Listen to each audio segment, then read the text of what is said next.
What I would love us, and certainly myself, but all of us, to get out of this thing we're doing together is to believe I can do this in some way. This is about sharing our faith, to come out of this thinking this is doable.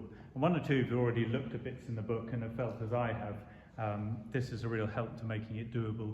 So that's my simple aim for what we're doing through these weeks. So just in that note, as we start, and there's no need to share this at all, but and don't spend too long thinking about it, just jot down on a scale of 0 to 10, how confident do you think you are at sharing your faith? 0 would be never, 10 would be I do every day, no problem. Don't spend too long debating internally, but on a 0 to 10 scale, what would you give yourself as confidence in sharing your faith?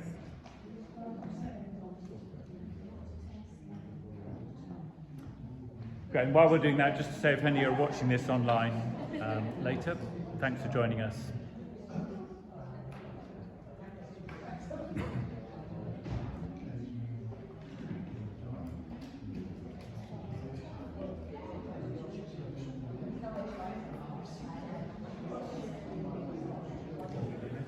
Okay, well, I'll leave that one there. That's just to get the juices running at the beginning. Just a quick word as we start, and then I want you to think about a couple of questions in groups.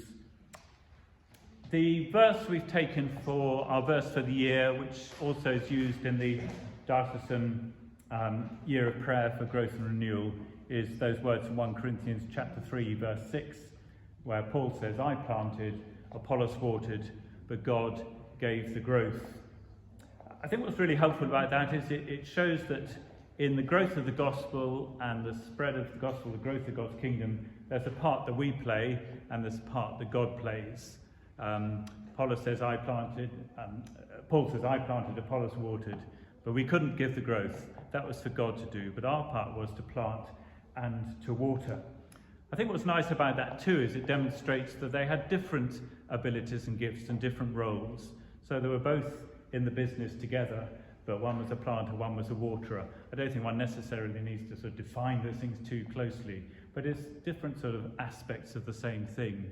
And I think that just helps me to think this is a team thing, it's something we're in as a church together, and we will have we'll talk about this in just a second, different strengths and weaknesses.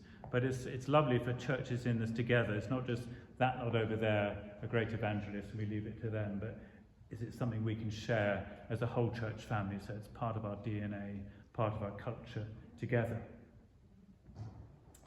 So to get us started and thinking, what is it we would share, 2 questions to talk about in groups, and we'll give sort of 10 or 15 minutes to this.